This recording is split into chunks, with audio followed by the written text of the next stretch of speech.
Hello friends, स्वागत है आपका आरएनए ऑनलाइन क्लासेस में जहां आप सीख रहे हैं आसान इंग्लिश। मैं नौशाद खान आपका स्वागत करता हूं।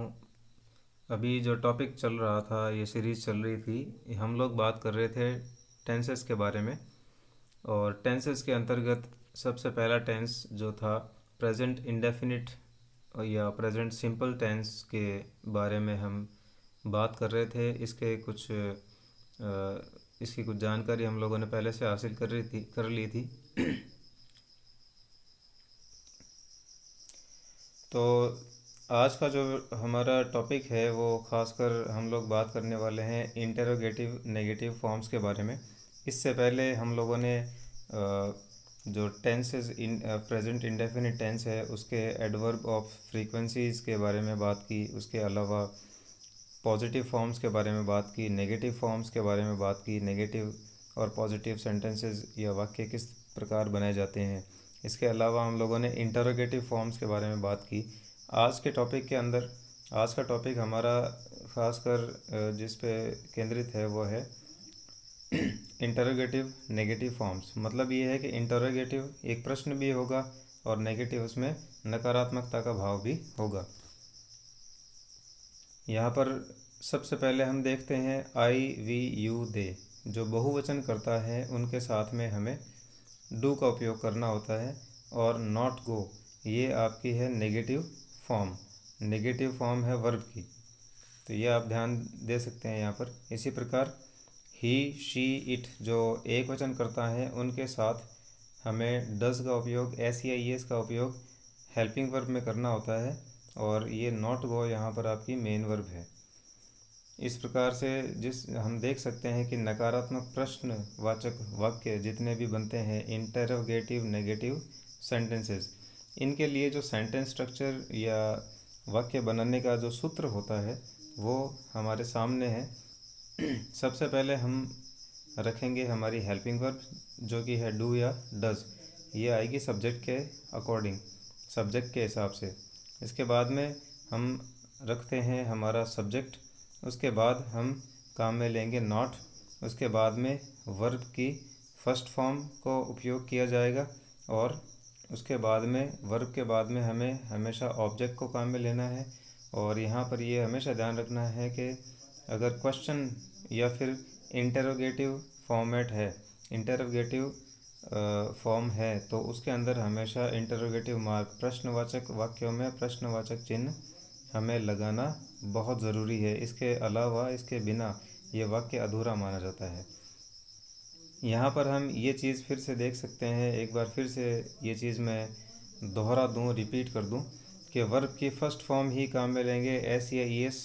चूँकि हमारा डू डज के साथ में हमने डू में एस या ई एस लगाकर डज बना दिया है, तो वर्ब इस पूरे वाक्य में एस या ई एस का उपयोग सिर्फ एक ही बार होगा, जो कि डज में हम अगर कर चुके हैं चाहे नहीं भी कर चुके हैं, डू का ही काम में ले रहे हैं, तो भी हमें वर्ब की फर्स्ट फॉर्म ही हमेशा काम में लेनी है। कभी भी एस या ई एस इन वाक्यों में नहीं लगेगा। एस या ई एस सिर्फ और सिर्फ पॉजिटिव फॉर्म वाले वाक्यों में लगता है। और वो भी कब, जब हम लोग third person singular he she it किसी एक वचनकर्ता के बारे में बात करते हैं और उसके बारे में हाँ में जवाब देते हैं कि वह ऐसा करता है, तब जाकर हम लोग हमारी वर्ब में एस या ई एस को उपयोग करते हैं। नहीं तो हमें एस या ई एस का उपयोग करने की ज़्यादा आवश्यकता नहीं होती है। तो ये देख सकते हैं आप, कुछ एग्जाम्पल इसके सामने आपके सामने है स्क्रीन पर।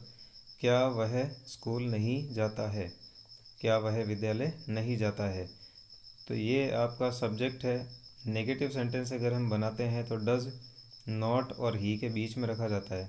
अब यहाँ पर क्या करना है, हमको डज को उठाकर वापस बाहर निकाल लेना है। बाहर निकालते ही ये प्रश्न बन जाएगा, does he not go to school, क्या वह विद्यालय नहीं जाता है। प्रश्नवाचक चिन्ह लगाना न भूलें। क्या वह स्कूल नहीं जाती है, तो इसका जो वाक्य बनेगा, does she not go to school. Does she not go, क्या वह नहीं जाती है टू स्कूल, विद्यालय। इसी प्रकार क्या मैं स्कूल नहीं जाता हूँ। क्या मैं विद्यालय नहीं जाता हूँ? Do I not go to school? Do I not go to school? क्या हम स्कूल नहीं जाते हैं?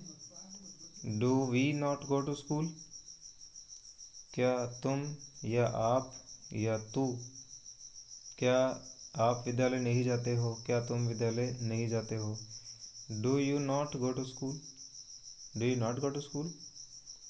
क्या वे स्कूल नहीं जाते हैं? वे मतलब बहुत सारे लोग, तो इसके लिए शब्द कहाँ मिलते हैं? They. Do they not go to school? क्या वे विद्यालय नहीं जाते हैं? तो इस प्रकार से ये कुछ वाक्य आपके सामने हैं जो हिंदी और अंग्रेज़ी दोनों भाषाओं में आपके सामने प्रस्तुत किए गए हैं। उम्मीद है ये आपको ज़रूर समझ में आए होंगे। इसके अलावा एक और चीज़ जो इस टॉपिक के अंतर्गत हमें डिस्कस करनी, देख लेनी चाहिए, वो ये है कि एक चीज़ हमें यहाँ पर समझ लेना बहुत आवश्यक है कि एक तो हम लोग काम में लेते हैं सब्जेक्ट या ऑब्जेक्ट, जो कि कोई ना कोई नाउन हो सकता है, और दूसरी एक चीज़ हम लोग जो काम में लेते हैं वो है हमारी मेन वर्ब। तो जब भी हम लोग किसी भी नाउन में एस या ई एस जोड़ देते हैं, नाउन में एस या ई एस जोड़ने पर वह क्या बन जाता है? हमको पता है, हम लोगों ने टॉपिक कवर किया था नाउन सिंगुलर प्लूरल के बारे में। तो ये प्लूरल या बहुवचन बन जाएगा। प्लूरल प्लूरल या बहुवचन बन जाएगा नाउन। जैसे हम लिखते हैं स्टूडेंट या बॉय, तो बॉय में एस या एस लगाने पर बॉयज़ बनता है, जो कि बॉय का बहुवचन है, प्लूरल है। लेकिन यही आपको एक चीज़ बिल्कुल इसके विपरीत देखने को मिलेगी कि वर्ब में जब भी हम लोग एस या ई एस को जोड़ देते हैं तो यह प्लूरल बनने के बजाय सिंगुलर बन जाती है। ये हमें बहुत ज़रूरी है सीखना कि जब नाउन में एस या एस जोड़ते हैं तो वो बनता है प्लूरल, बहुवचन, और वर्ब में एस या एस जोड़ देते हैं तो ये बन जाता है एक वचन या सिंगुलर। तो हम इस चीज़ को और ज़्यादा जो हम लोग इस भाषा में किस प्रकार लिख पाते हैं इसको, वर्ब के साथ एस या एस का प्रयोग कब किया जाए। एक तो ये चीज़ है कि कब किया जाए, एस या एस का उपयोग वर्ब के साथ में लगाना है तो कब लगाना है। ये चीज़, पहला नियम इसका ये कहता है कि ई एस तभी लगता है, खासकर ई एस जब लगाने का जो नियम है वो ये है कि वर्ब या आपकी क्रिया जो है उसका अंतिम अक्षर S, double S, S H, C H, J O या जेड, इनसे अगर बनता है तो हमें हमारे जो वर्ब है उसमें ई एस लगानी ज़रूरी होती है। जैसे गो के साथ में आप जो गो में ओ से एंडिंग है, गो का अंत ओ से हो रहा है, जी ओ से अंत हो रहने की वजह से इसमें आपको ई एस लगाना ज़रूरी होता है। इसी तरह से नियम है डबल एस, के आई डबल एस, किस में डबल एस है, इसलिए हम लोग यहाँ पर के I double S E S, यहाँ पर ई एस को हम लोगों ने जोड़ दिया है इसको लगाकर हम लोगों ने एस ई एस के साथ सिंगुलर बना दिया है इसको। इसी तरह से सर्च, सी एच से अगर कोई भी शब्द वर्ब एंड होता है तो या उसका अंत सी एच से हो तो उस वर्ब के साथ में हमको ई एस लगाना ज़रूरी होता है। तो सर्च से बना है सर्चेज। इसी तरह से फैच से बना है फैचेज।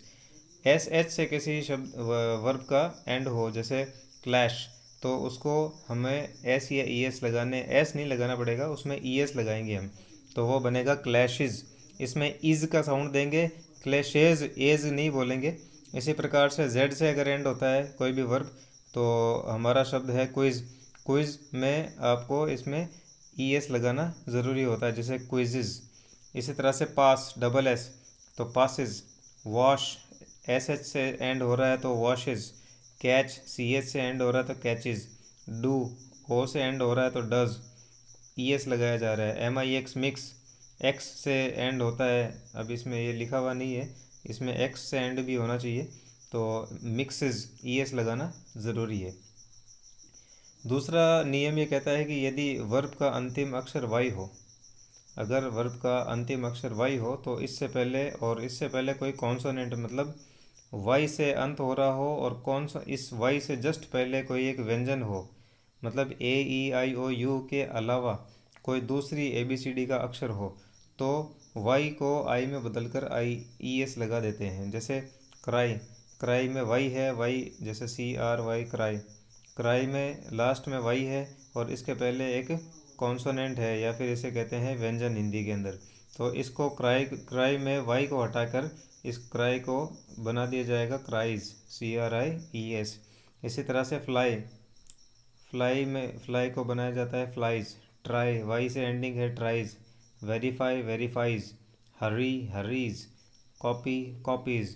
तो इस प्रकार से जब भी वाई से एंडिंग हो और उससे पहले कोई ना कोई कॉन्सोनेंट या व्यंजन अक्षर हो तो वाई को हटाकर आई में बदलकर IES लगा देते हैं। तीसरा जो नियम है वो ये कहता है कि यदि वर्ब का अंतिम अक्षर वाई हो और उससे पहले कोई भी स्वर की ध्वनि, कोई भी स्वर हो, जैसे A E I O U, ये सारे पांचों के पांचों स्वर कहलाते हैं अंग्रेज़ी भाषा में। अंग्रेज़ी अक्षरों के अंदर से ये जो ABCD है उसके अंदर AE I O U ये है स्वर। तो इनमें जो नियम है वो कहता है कि वाई को हटाकर आई में नहीं बदला जाता है इसके अंदर, इसमें सीधा सीधा S लगा दिया जाएगा। जैसे स्टे को S लगाकर स्टेज बनाया और इन्जॉय को S लगाकर इन्जॉयज़ बनाया। तो यहाँ पर हम लोगों को ये देखना ज़रूरी होता है कि S कहाँ लगेगा, ES कहाँ लगेगा। साधारणतया S ही लगता है, लेकिन ES के लिए ये एक तो नियम ये है, अगर वाई आ जाता है और उसके पहले कोई कॉन्सोनेंट या व्यंजन उसके पहले आ जाता है तो वाई हटाकर IES लगा देते हैं। और अगर वाई से अंत होने वाले शब्दों के अंदर कोई भी वाई से पहले कोई वाउल या फिर स्वर हो तो हमें वाई हटाकर IES लगाने की ज़रूरत नहीं है। वाई वहीं पर रहेगा अपने स्थान पर, सिर्फ S लगाकर ये काम हम कर सकते हैं पूरा।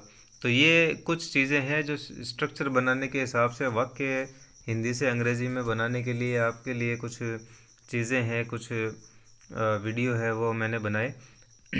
यहाँ तक वीडियो जो बने हैं वो है आपके स्ट्रक्चर के ऊपर, और इसके बाद में जो अगला वीडियो हम बनाएंगे वो होगा प्रेजेंट इंडेफिनिट टेंस। वो किन परिस्थितियों में काम में लिया जाता है, क्या नियम है कि प्रेजेंट इंडेफिनिट टेंस किस प्रकार के हिंदी के वाक्यों में, किस प्रकार के परिस्थितियों में हम काम में लेंगे। वीडियो के अंत तक बने रहने के लिए धन्यवाद।